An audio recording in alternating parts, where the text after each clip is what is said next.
Welcome back to my YouTube channel. प्यारे बच्चों, आज हम टॉपिक लेंगे ध्वनि का परावर्तन।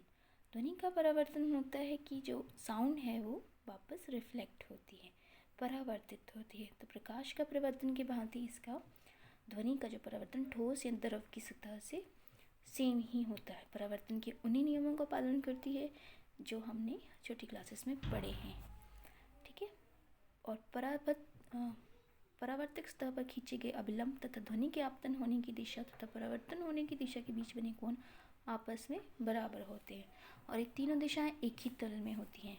फॉर एग्जांपल, ये रहा इसका डायग्राम। ध्वनि का परावर्तन, घड़ी यहाँ पे टिक टिक कर रही है। आप इसे ऐसे पाइप लगा के ऐसे सुन सकते हैं।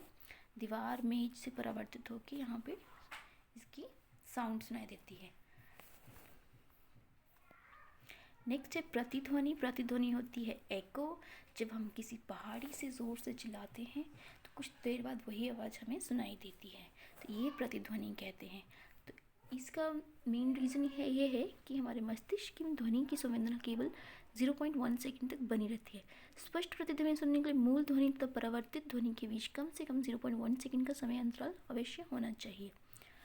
यदि हम किसी दिए हुए ताप जैसे 22 डिग्री सेल्सियस ध्वनि की चाल 344 मीटर पर सेकंड मान लें तो ध्वनि को अवरोधक तक जाने तथा परावर्तन के पश्चात वापस श्रोता तक पहुंचने तक लिए 0.1 सेकंड के बाद पहुंचना चाहिए।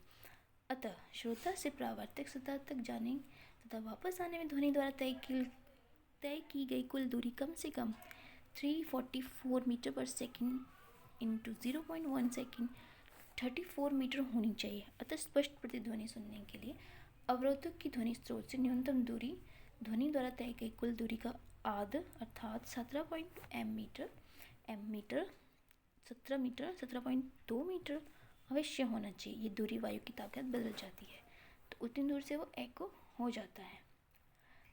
थर्ड टॉपिक जो है इसमें अनुरण। अनुरण होता है जैसे किसी बड़े हॉल में जब हम स्पीच वगैरह देते हैं तो आवाज़ बहुत ज़्यादा रिपीट होती है, जिससे कि बारंबार परावर्तन होता है और ध्वनि निर्बल होती है और उसे अनुरणन कहते हैं, निर्बंध होती है।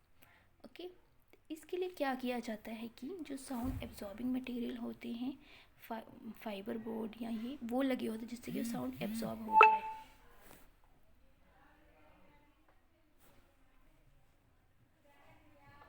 अनुरणन को कम करने के लिए सभा भवन की छतों दीवारों पर ध्वनि अवशोषक पदार्थ जैसे संपीड़ित फाइबर, खुरदरे प्लास्टर अथवा पर्दे लगे होते हैं जो साउंड एब्जॉर्ब करते हैं।